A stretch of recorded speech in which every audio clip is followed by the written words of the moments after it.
AP ప్రభుత్వ సలహాదారుడిగా కన్నయ్య నాయుడును నియమించారు CM Chandrababu.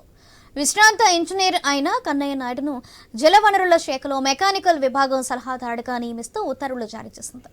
ఇటీవల కర్ణాటకలోని తుంగభద్ర డ్యామ్ గేట్ అమర్చడంలో కన్నయ్య నాయుడు కీలక పాత్ర పోషించారు. నీరు వృధా కాకుండా భారీ ప్రవాహంలోనూ సాఫ్ట్ లాక్స్ ఏర్పాటు చేసి ప్రశంసలు అందుకున్నారు.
ఏపీ ప్రభుత్వ సలహాదారుడిగా కన్నయ్య నాయుడును నియమించారు సీఎం చంద్రబాబు. విశ్రాంత ఇంజనీర్ అయిన కన్నయ్య నాయుడును జలవనరుల శాఖలో మెకానికల్ విభాగం సలహాదారుడిగా నియమిస్తూ ఉత్తర్వులు జారీ చేసింది. ఇటీవల కర్ణాటకలోని తుంగభద్ర డ్యామ్ గేట్ అమర్చడంలో కన్నయ్య నాయుడు కీలక పాత్ర పోషించారు.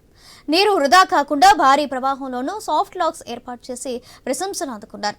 ఈ విషయానికి సంబంధించి మరింత సమాచారం మా ప్రతినిధి హరీష్ అందిస్తారు. హరీష్, కన్నయ్య నాయుడుకి సంబంధించినటువంటి వ్యవహారం తన సంచలనంగా మారింది. ఆయన చేసినటువంటి చెప్పుగా కావచ్చు, వాటర్కి సంబంధించినటువంటి ఫ్లోని ఆపి వాటిని కంట్రోల్ చేసేటువంటి వ్యవహారంలో కావచ్చు, ఆయన చూపించినటువంటి అంశం ఏదైతే దానిపైన ప్రత్యేకమైనటువంటి విచారించారు. సో అందులో భాగంగానే ఇప్పుడు వస్తుంది నిర్ణయం మనకి వస్తుంది. సో రాబోయేటువంటి రోజుల్లో ఇటువంటి వాటిని మరింత ప్రోత్సహించడం, రాబోయేటువంటి రోజుల్లో ఈ వ్యవహారం ఇలాంటి ఘటనకు సంబంధించి జరిగిన సమయంలో ఎలా స్పందించాలి, దాన్ని ఎలా హ్యాండిల్ చేయాలనేటువంటి విషయాలపైన కూడా అవగాహన కలిగి ఉండాలన్నటువంటి ఒక అభిప్రాయం కూడా ప్రభుత్వం.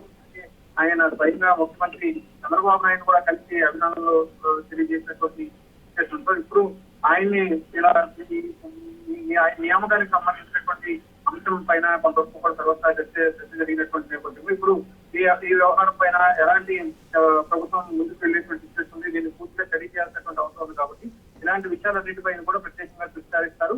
వాటర్ రెగ్యులేషన్ సంబంధించి వాటర్ కి సంబంధించినటువంటి విపత్తులు కావచ్చు, ఇలాంటి డ్యామ్స్ కి సంబంధించినటువంటి అంశాలు కావచ్చు, ఇలాంటి ఘటనలు ఎదురైనప్పుడు ఆయన పూర్తిగా సలహాలు సంప్రదింపులు తీసుకోవడం, వాళ్ళ సహకారంతో ముందుకు వెళ్ళేటువంటి ప్రయత్నం చేసిన భాగంగా ఈ రకమైనటువంటి నిర్ణయం తీసుకున్నట్టుగా మనకి ప్రభుత్వ వర్గాల నుంచి సమాచారం అందుతుంది. Thank you Harish.